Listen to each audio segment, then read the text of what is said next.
More COVID cases arise as we come on the air. Let's get started here. Let's get started right now. 514, 56, 588. We're almost close to 77,000 deaths in the state of Texas. In Nueces County, whoa, this is spreading like wildfire. We're at 72,000 cases, over that number, with over 1,300 deaths. Harris County, tripled at the, like, almost at 800K.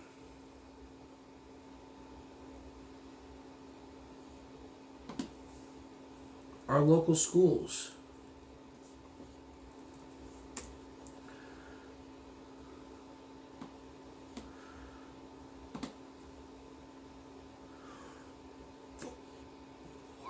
Fourteen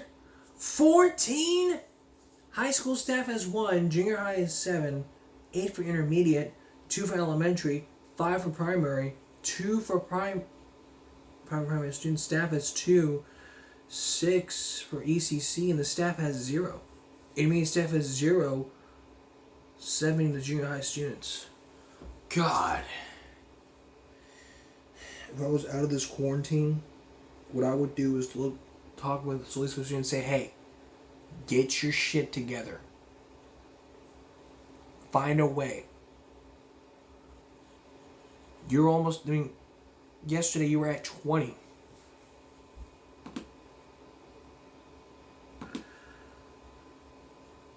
You got to be strong. I mean, you guys are weak. You've got to be strong. You need to be strong. And you guys out there too, you've got to be vaccinated. You've got to fight this. You need to be strong. You've got to be strong. I'm being strong as well. You've got to be strong. You guys are weak at this. You need to be strong. Alright? Be strong. You start strong. You finish strong. You just need to take this a lot more seriously. And for you guys in Flower Bluff, you're still at stage 2. Get it together. It's time for people to step up to the plate and say, we need to do something. And look at the total for this throughout the middle of the month. It's 74 cases. We get to 100, we're gonna including the cases, that's like 344, 25 for high schoolers, 12 for junior high, 16 for intermediate staff, 76 for primary students, and 5 for. And there's only 2 for transportation for Monday, which is okay. But throughout the rest, for primary staff, you're doing a great job. And for elementary students today, intermediate and junior high staff, you guys are doing a great job. But the high schoolers, the intermediate, primary, and ECC, you've got to pull it together. Be strong. You've got to be strong. If your child is eligible for the vaccine, get it. Doesn't matter whether your child's scared. You need to be strong. You've got to be strong. I've been strong before to fight this thing. I fought this thing. I've had my vaccine for over 6 months. And I'm still fighting. I'm stuck in quarantine until Friday or Saturday. You know what I'm saying? Well, if you're vaccinated, if you're vaccinated, shouldn't you break quarantine? I would, but that would violate my company's policy. You have to stay quarantined. That would violate the guidelines. If you got COVID, you need to get the vaccine, and probably you gotta quarantine for 5 days. On the 5th day, you have to make sure you test negative. You test negative, you're good to go. If you test negative, you test positive, you gotta let them know also, and they'll let you know.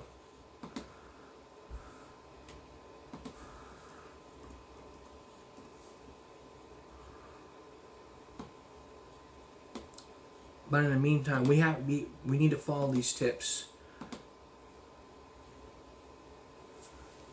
Every time we need to follow these steps to make sure we're doing our best.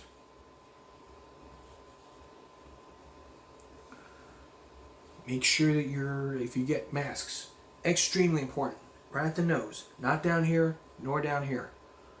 Make sure it fits comfortably. N95 mask is the best suggestion for fighting Omicron. And if you have COVID, get the vaccine. If you don't know, I recommend getting the Pfizer one at your local store. Also, social distance, 6 feet.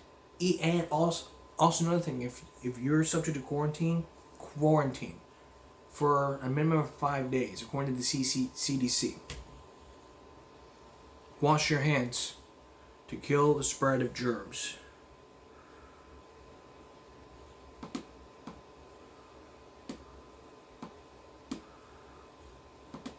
Hot water with soap that should not exceed about 110 degrees.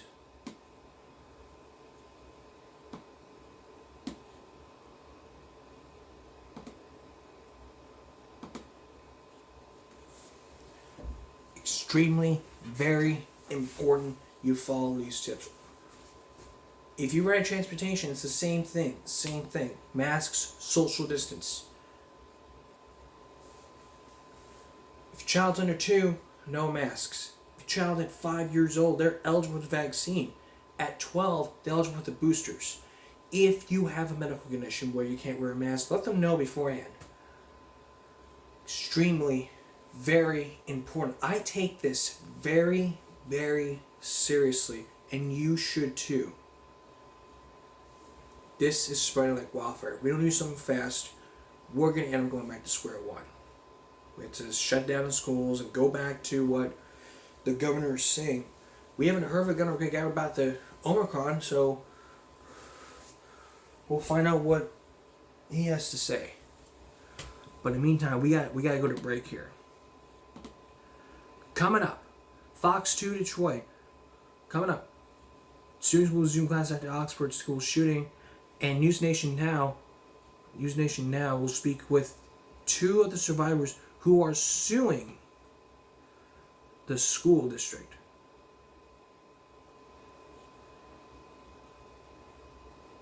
Plus, Oxford High School students will begin hybrid to return to school. All that's coming up. There are still renovations that need to be completed for the Oxford High School shooting, from Oxford High, that are just in the very latest in this case of the shooting. But here's what Fox 2 Detroit had to say. Take a look.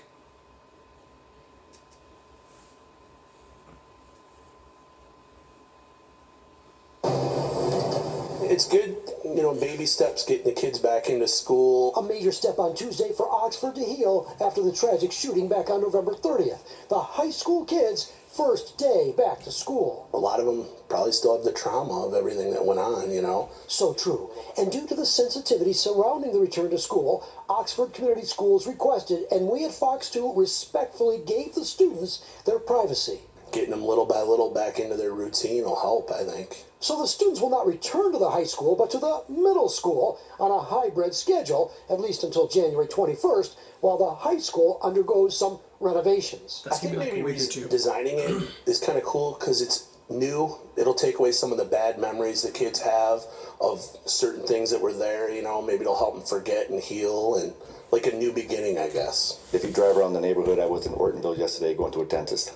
Oxford Strong, Pray for Oxford, same signs in the neighboring communities as well. In fact, the village manager said that people from all over have contributed over $1.5 million to help the victims of Oxford. What does it mean to help Oxford? Help in any way, it's not just financial, it's camaraderie, saying hi to your neighbors, helping out. There's so many volunteers at the restaurants and the businesses around this area that have been giving and giving and giving to the point where some of them may give themselves out of existence. If you'd like to help, we have a link on our website, fox2detroit.com. In Oxford, Charlie Langton, Fox 2 News. And there's still more information about that lawsuit that's happening. Just today, News Nation Now sat down live with the... Just today, here's what News Nation Now had to say. And you'll see a portion of that interview from back in November 30th.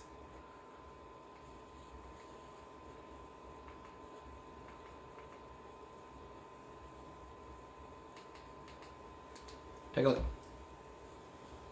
So lawsuit more than 100 pages long, naming the Oxford School District, superintendent, principal, dean, and others, alleging the horror of November 30th was entirely preventable, and that every defendant named increased the dangers then existing at Oxford High School. There is a responsibility among teachers, counselors, and school administrators who could easily have prevented and stopped the slaughter. Among the plaintiffs in the case, 2 students and sisters, Riley and Isabella France. According to the lawsuit, Riley was shot in the neck while next to Isabella during the attack. They're now seeking $100 million in damages, noting the district leadership failed to take steps that could have prevented the crime. Thank you both for being with us tonight. The night of November 30th, Krista Hall, a student of Oxford High School, and her older sister Haley, who works down the street, weighed in on News Nation regarding what they observed before any shots were fired. Girls, had you heard anything, any concerns about a shooting today? I know there was a lot of chatter on social media. Were you worried at all that something was going to happen? Yeah, we were extremely worried. For weeks now, there's been threats and speculation and social media posts all about a shooting. Those threats outlined in these pages as well, noting that Ethan Crumley had left a severed bird head in the boys' bathroom and had written in a social media post, "Now I become death, the destroyer of worlds. See you tomorrow, Oxford." The lawsuit alleges Crumley acted in such a way that would lead a reasonable observer to know and or believe that he was planning to cause great bodily harm to students and or staff. However, instead of receiving discipline, school leaders downplayed the threat, sending correspondence and emails to parents, reassuring them their children were safe.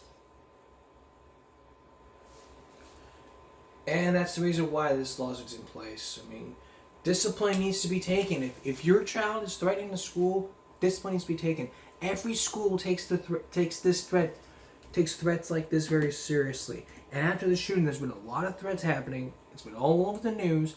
I've been here talking about these threats and saying, don't you dare do this. And there's probably been a lot of school threats, like just yesterday, Fox 10 Phoenix, the article saying, "I will shoot up the school. A surprise police arrest teen accused of making threats to social media." This happened in Arizona. According to the sergeant, Monday arrested. According to the sergeant, police on Monday arrested the 14-year-old after a criminal investigation revealed the student had posted 30 messages on a social media account.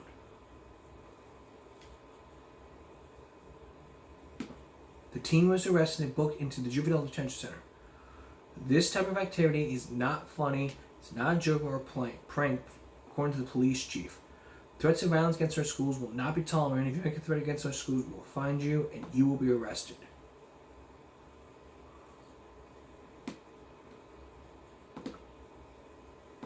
Everyone needs to get that message. And just today, and just yesterday, which is just yesterday, the school was on lockdown. According to Duluth News Tribune, the East High School was locked down due to an alleged bomb threat. But the lockdown was lifted at 2:55 after the investigation determined the threat wasn't credible. But according to the superintendent, the call to the tip line received around 2:05, which was 15 minutes before the lockdown was lifted. It was put on lockdown. Police officers keen to search the building, and a news release said the Duluth Fire Department also responded. The lockdown was lifted at 2:55 p.m. after the investigation determined that the threat was credible. A news release said students were encouraged to move their 6-period class and teachers offered some time to debrief as needed. Council social workers available for support to any students. Needed officers remain in the building until the end of the day. The incident remains an investigation by the police department. Jeez. That was just today.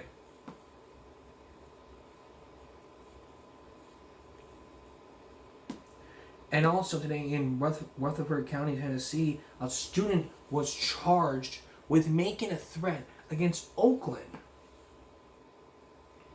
This happened on Tuesday.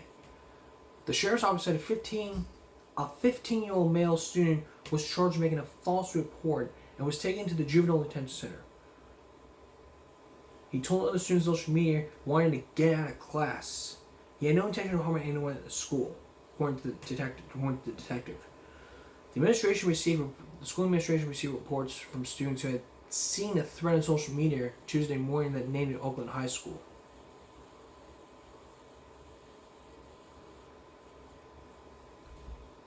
A prosecuting lockdown within the district was looked at as a 15-year-old was taken into custody.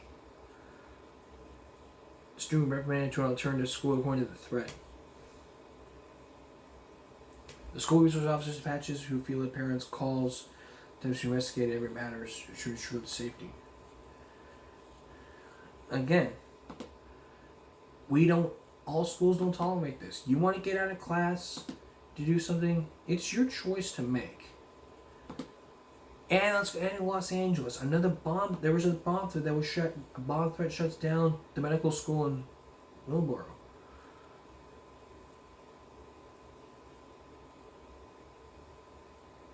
Again, I don't tolerate this crap. Everyone's gonna take this very seriously. It's not your choice. You don't have the right to be doing this.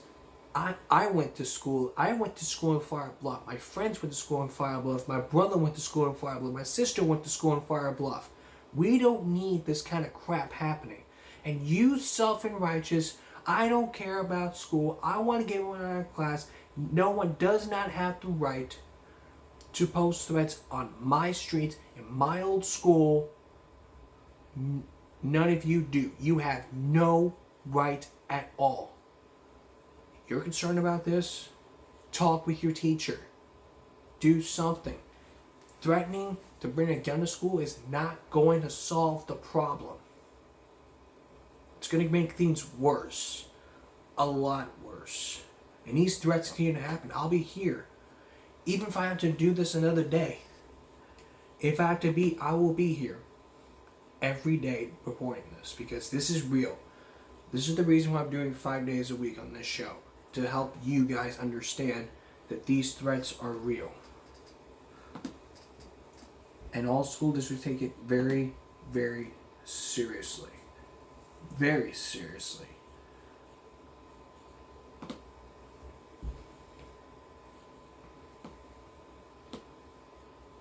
Okay, there's more coming back when we come back. Give me a break when we come back. There is something that caught my attention. Imagine if COVID-19 was found in the wastewater. Could you really be tracking it? That really puzzled me. So let's take a look. Houston finding evidence of the virus. First at 5 tonight, the spread of the coronavirus across our state as several major cities, including Houston, finding evidence of the virus in the city's wastewater. Yeah, it's one way for health leaders to track the virus as it circulates through a community. And as the cases increase right here in the Coastal Bend, we wanted to find out, is our city utilizing this method as well? Our Julissa Garza joins us tonight in studio with that answer. So, Julissa, what have you learned? Well, Leslie, Mike, I reached out to the city about COVID-19 in our wastewater, and if it has been detected, and it has not. But that's because the city has not tested for COVID-19 in 2 years. The city's water utilities released the following statement regarding them not testing for COVID-19 in wastewater for 2 years, saying part, in 2020, the city used a pilot program and the results were inconclusive. The technology was new and not yet certified for testing COVID in wastewater. Because of this, the city decided to no longer pursue these tests. There were no actions left to take. We asked City Manager Peter Zanoni about COVID-19 in wastewater, and this is what he had to say. We don't have any evidence that that's happening here. We have several protocols in place that we continue to talk about to the community. And I think those are the primary ones to focus on, the issues of social distancing, wearing face masks, making sure you're immunized, those types of things are the ones we're focused on. I also reached out to our City County Health District about COVID-19 testing and wastewater, and according to Louise Wilmot, wastewater testing is a simple and cost-effective strategy that can identify COVID-19 cases through non-invasive measures. Wilmot adds wastewater testing can provide public health agencies with a 1 to 2 week of lead time for infection rate data compared with clinical testing. Wilmot says clinical testing, while an effective way of identifying individual cases of COVID-19, is only part of a complete immunity testing strategy. Now, I know it's a lot of information to take in, and on 3 News at 6, we'll break it down a bit more. And of course, you can go to our website, KIITV.com, and look for this story. Leslie, Mike. I really think that we don't have to spend a lot of money. We don't have to spend a lot of money. As a matter of fact, if we spend a lot of money on testing wastewater for COVID, we're probably going to drink it.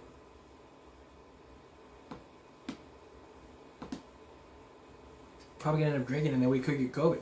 Could that happen? Probably not. Probably those who are vaccinated. If you're vaccinated, if you got diagnosed 2 times, if you got vaccinated 2 times, you could be at high risk. If you're autism, I did some research and found that if you're on the autism spectrum, you're at higher risk of getting COVID. Such as myself. I mean, I've gotten a vaccine and for almost 2 years, I've been following the steps, washing my hands, being socially distant, and asking a question, are you vaccinated? I don't really have to be asking that question, but I could ask that question. Many people would be like, why are you asking me this? Because I'm concerned for your safety. I'm concerned for your safety as much as my safety, because I've been vaccinated and I don't want to have to deal with this crap.